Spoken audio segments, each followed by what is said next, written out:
ይህ አዋዜ ልዩ ሰበር ነው። ሦስቱ ኃያላን ሱኒዎች የኔቶ መሰል የጋራ ወታደራዊ ቃል ኪዳን በተፈራረሙ ማግስት ዛሬ የኒውክሌር ፓኪስታን መከላከያ ሚኒስትር ካዋጃ አሲፍ ለመገናኛ ብዙሃን በሰጡት መግለጫቸው አይሁዳዊቷን አገር እስራኤል ሕገ ወጥ ሲሉ ገልጸው ሙስሊም አገራትና መንግሥታት እሷ ላይ እናብርባት ሲሉ መናገራቸው ተሰማ። ዘ ታይምስ ኦፍ እስራኤል እንደዘገበው መከላከያው እስራኤልን የመላ ሙስሊሙ ዓለም ስጋት ናት ብለው ስለሆነም የጋራ ወታደራዊ ግንባር እንፍጠርባት ብለዋል። እስራኤልን በተመለከተ ሁሉም ሙስሊም ሀገራት አንድ መሆን አለባቸው፣ በዚህ ምንም አልጠራጠርም ብለዋል። መከላከያ ሚኒስትሩ መግለጫቸውን በመቀጠል እስራኤል የባልፉር መግለጫ ውጤት ናት፣ በፈረንጅ 1940ዎቹ ሕገወጥ ሀገር ሆና የተመሠረተች ናት፣ በክልሉ የትኛውም ሀገር ላይ አደጋ መጋረጥ የምትችል ናት ብለዋል። ዜና ምንጩ አያይዞ እንዳለው ራሷ ፓኪስታንም በ1947 በፈረንጅ ራሷን የቻለች አገር ሆና የተመሠረተችው በተመሳሳይ በእንግሊዝ መግለጫ መሠረት ነው።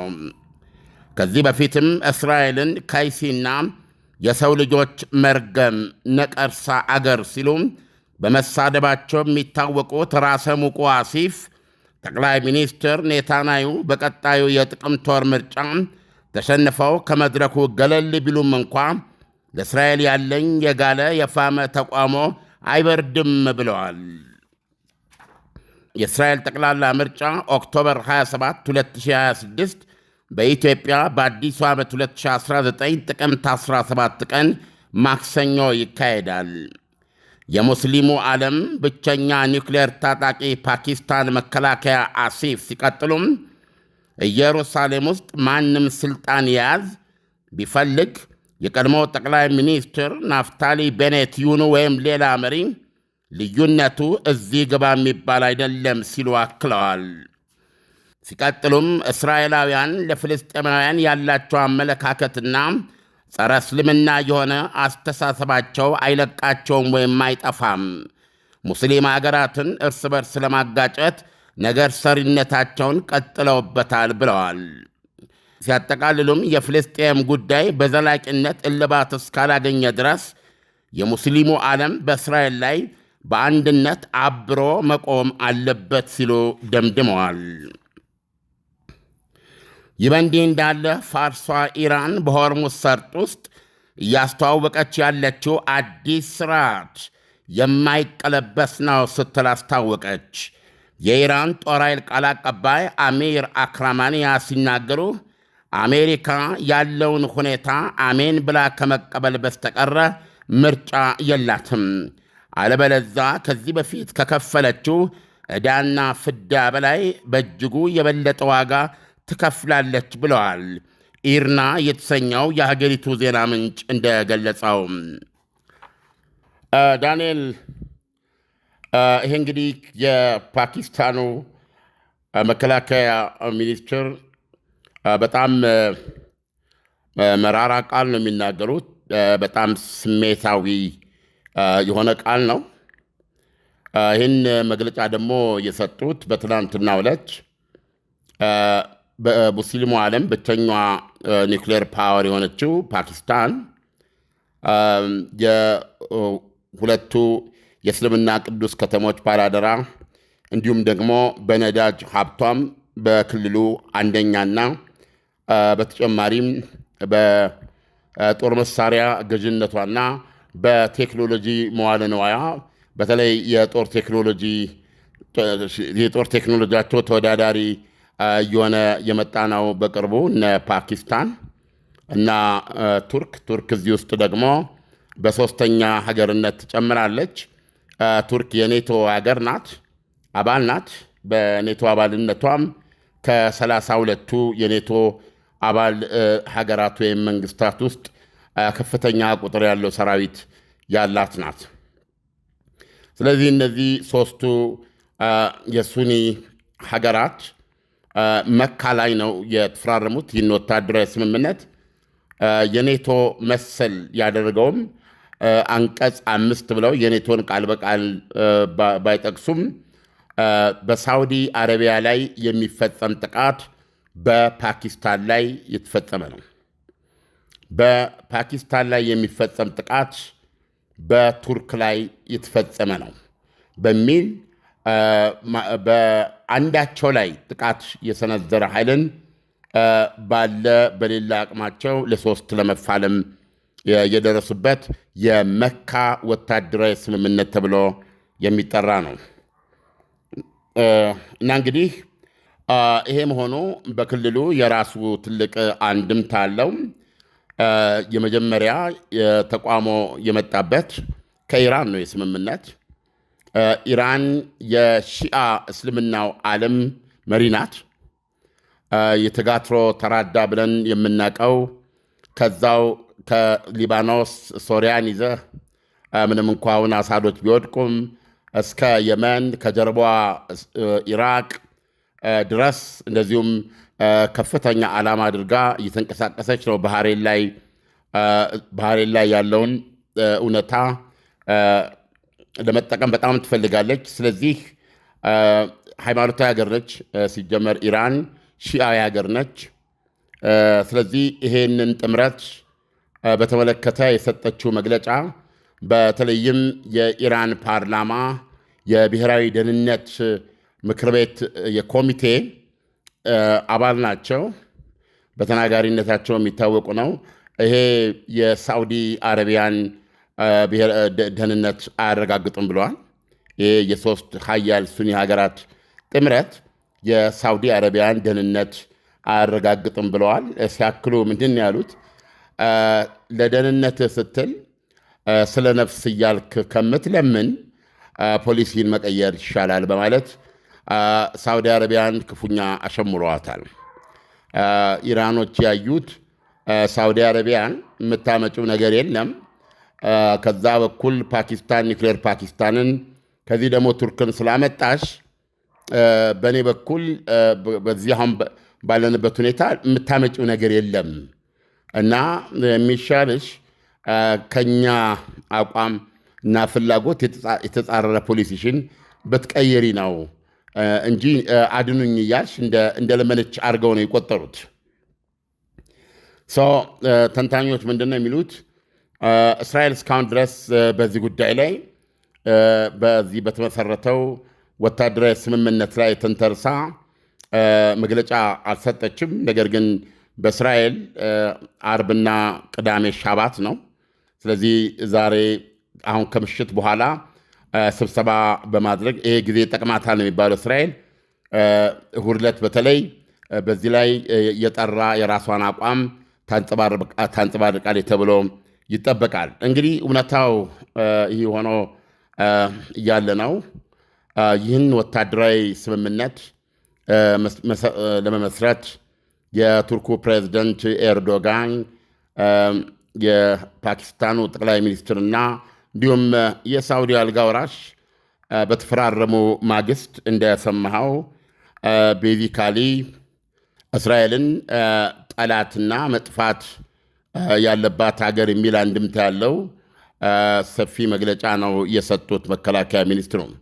የሚገርም በትናንትናው ዕለት ሶስቱም ባወጡት መግለጫ ግን ይህ የሶስቱ ሀገራት ጥምረት የጋራ መከላከያቸው በጠላት እንዳይደፈሩ ዲተረንስ እንጂ ማንንምና የትኛውንም ሀገር ጠላት አድርጎ የተፈረመ ወይም የተፈጠረ ወታደራዊ የጋራ ግንባር አይደለም በማለት ሶስቱም በየወገናቸውን መግለጫ ስተዋል።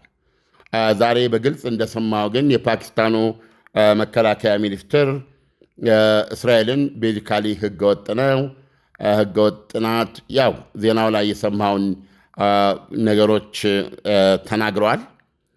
ስለዚህ እንግዲህ በ24 ሰዓት ልዩነት ትናንትና የስምምነቱ ጊዜ የተጠነቀቁት ነገር ቀርቶ ይህ የተፈጠረው የሱኒ ግንባር ብቻውን በቂ ሳይሆን እንደውም በአጠቃላይ የዓለም ሙስሊም ሀገራት በሙሉ ወታደራዊ ግንባር አሁን በሶስቱ ሀገራት መካከል ብቻ ሳይሆን በጋራ የጦር ኃይሎቻቸው እንዲህ አይነት ስምምነቶች ፓክት ውስጥ በመግባት እስራኤልን መጋፈጥ እንደሚኖርባቸው የሚያመለክት መግለጫ ነው የሰጡት የፓኪስታኑ መከላከያ ሚኒስትር።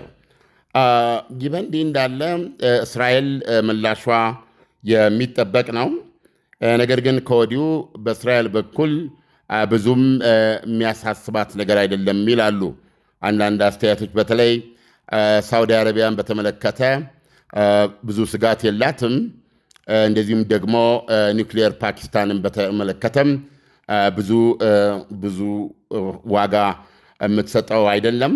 የኔታንያሁ መንግስት እንዲሁ በተመሳሳይ እስራኤልን፣ ህንድን፣ ግሪክና ቆጵሮስን ያማከለ ሌላ ግንባር የመፍጠር እንቅስቃሴ ላይ እንደነበሩ ነው የሚዘገበው።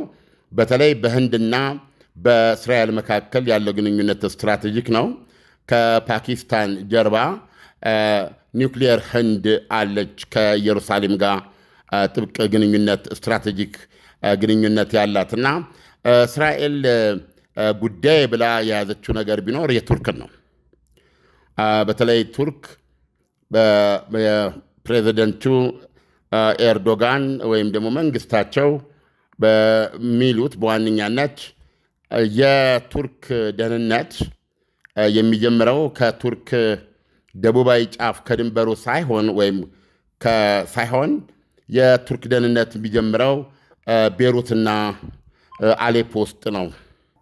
ቱርክ እንግዲህ ቀደም ሲል የጀመርኩት የቱርክ የደህንነት የሚጀምረው የሚረጋገጠው ሶሪያና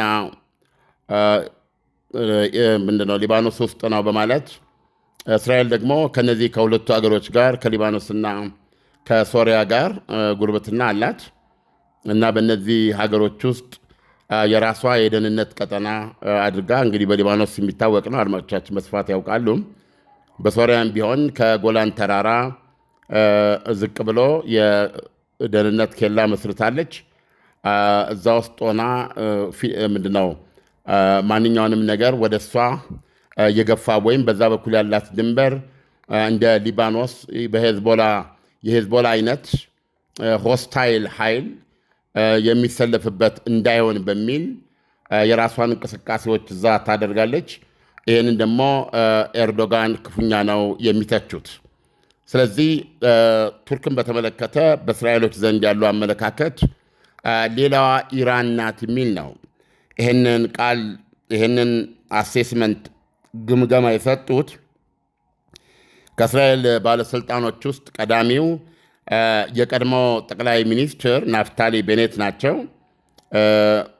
ለአንድ ዓመት እስራኤልን በጠቅላይ ሚኒስትርነት ይመሩ ናቸው። አሁንም በጥቅምቱ ምርጫ ላይ ከሚጠበቁ የእስራኤል የፖለቲካ መሪዎች ናቸው እና በእኚህ ሰው ግምገማ በየካቲት ወር ባቀረቡት ግምገማ ቱርክ ለእስራኤል አዲሷ ኢራን የሆነችው ወይም ጠላት ብለዋታል። ቱርክ የሳውዲ አረቢያን ይዛ እና ፓኪስታንን ማካተት የሚችል ሌላ የሱኒ አክሲስ የሱኒ ተራዳ በእስራኤል ላይ ለመመስረት ትፈልጋለች የሚል የደህንነት ግምገማ አቅርበው ነበረ። እውነቱን ለመናገር በትክክል ያሉት ነው መካ ውስጥ የተፈረመው። ዓላማው ምንም ይሁን የተፈረመው ስምምነት ሳውዲ አረቢያ፣ ኒውክሊየር ፓኪስታንና ቱርክ ናቸው የጋራ ወታደራዊ ስምምነት የተፈራረሙት። ስለዚህ ይሄ ግምገማቸው ናፍታሊ ቤኔት በሚቀጥለው ምርጫ ላይ በእጅጉ ሊጠቅማቸው ይችላል ይላል። በቱርክ ላይ ከረር ያለ አቋም እንዳላቸው ይነገራል። ሌላው በእስራኤል የጥቅምቱ ምርጫ ኔታንያሁን በዋነኛነት ሊያሸንፉ ቻሌንጅ ለኔታንያሁ ዋናው ተግዳሮት የሚሆኑትና ምናልባት እንግዲህ በእስራኤል ታሪክ የመጀመሪያው ሴፋሬዲክ ማለት የአውሮፓ ጁ ያልሆኑ ማለት ነው። የዚህ የመካከለኛው ምስራቅ ይሁዲ ማህበረሰብ ውጤት የሆኑ ማለት ነው። ጋዲ አይዘንኮት ይባላሉ።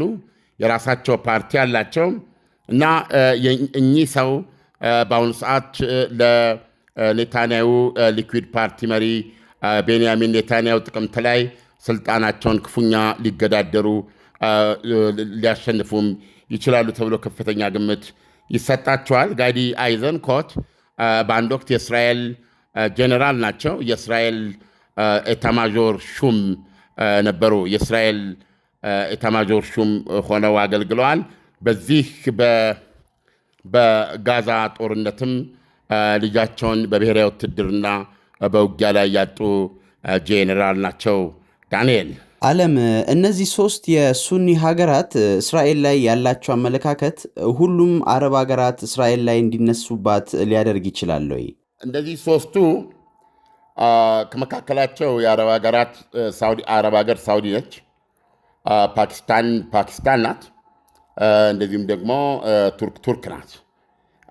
ነገር ግን እስራኤል በምታውቀው በዶናልድ ትራምፕ አብርሃም አኮርድስ ተብሎ በሚታወቀው የመፍትሄ መካከለኛው ምስራቅ ውስጥ በአረብና በእስራኤሎች መካከል ሙሉ በሙሉ ኖርማላይዜሽን ግንኙነት እንዲመሰረትና ዘላቂ ሰላም በክልሉ ለማምጣት የጀመሩት ጥረት አለ።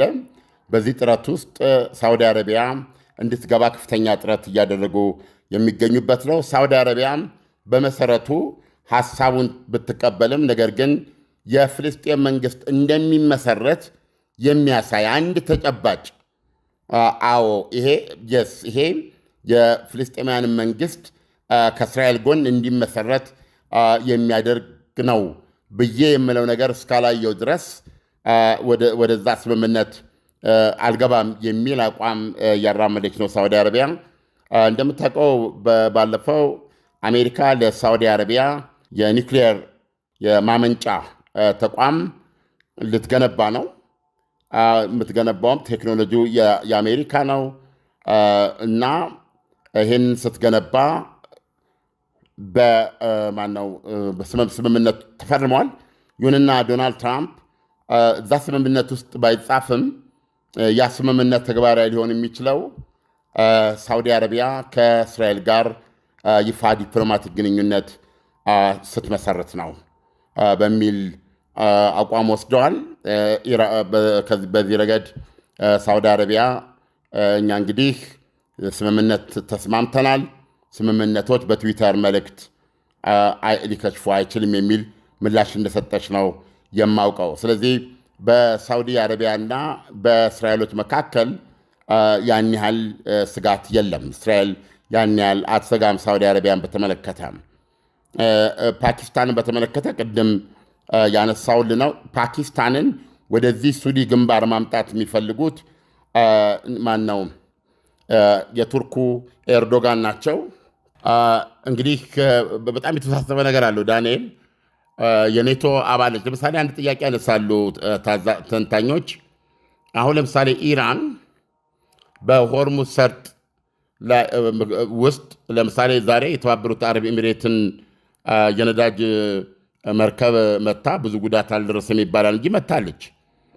ለምሳሌ የሳውዲ አረቢያን የነዳጅ ጫኝ መርከብ ብትመታ ሳውዲ አረቢያ፣ ፓኪስታንና ቱርክ ቀጥለው ምን ሊያደርጉ ነው የሚል ጥያቄ ተነስቷል። ምክንያቱም በሆርሙዝ ሰርጥ የሚተላለፍ የሳውዲ መርከብ ተመታ ማለት ጥቃት ተፈጸመበት ማለት በራሷ በኢራን ጥቃት ደረሰባት ማለት ነው ሳውዲ አረቢያ። ስለዚህ ይህ የመካ ስምምነት ሶስቱ ሀገሮች ኢራን ላይ ጣምራ ምላሽ እንዲሰጡ ይጠይቃል ወይም ማስገደድ አለበት። አሁን ትልቁ ጥያቄ ያስኬዳል ወይ እና ምንድነው ቀጠሎ ሊያደርጉ የሚችሉት የሚለው ጥያቄ በዚህ በንጥልጥል ላይ የሚገኝ ነው። ይህን ነው ማለት የምችለው ዳኒ። ዓለም እነዚህ ሶስት የሱኒ ሀገራት እስራኤልን በተመለከተ ባላቸው አመለካከት የተነሳ ከአሜሪካ ጋር ሊያጋጫቸው የሚችልበት አጋጣሚ አለው የሚለውን ብትነግረን። እንደ እንቅስቃሴያቸው በግልጽ ሊኖር ይችላል። ምክንያቱም በእስራኤልና በአሜሪካ መካከል ያለው ግንኙነት ምናልባት የአሜሪካ መሪዎችን ቃል መጠቀም ይቻላል። አየን ክላድ ነው የሚሉት። በእስራኤል ደህንነት ጉዳይ የአሜሪካ ተገንነት ብረት ቦክስ ነው የሚሉት። አሁን እንደሰማነው የፓኪስታኑ መከላከያ ሚኒስትር በሰፊው እንዳሉት ከሆነና የዚህ ጥምረቱ ሳይበቃ ሌሎችም ኃይሎቻቸውን የዚህ ጥምረት አካል በማድረግ እስራኤልን እንክበብ እንውጋ የሚል መንፈስ የሚራመድበት እስከሆነ ድረስ ምንድነው ይባለው ከአሜሪካ ጋር በግልጽ ሊያጋጫቸው የሚችል ነው። የዛሬውን የፓኪስታኑን መከላከያ ሚኒስትር ሬቶሪክ እስራኤል እንዴት ነው የምትገመግመው የሚለውን ነገር እንግዲህ ወደፊት ስናነብ ይበልጥ እንመጣበታለን። ነገር ግን ምንም ጥርጥር በሌለ ሁኔታ አሜሪካንንም ሊያሳስባት የሚችል ጉዳይ ነው። አንዱ የዚህ አይነት ስብስብ ዓላማም አሜሪካ በክልሉ አሁንም አሜሪካ መተኪያ የሌላት ኃይል ነች። ሳውዲ አረቢያ የአሜሪካንን ተገን ትፈልጋለች።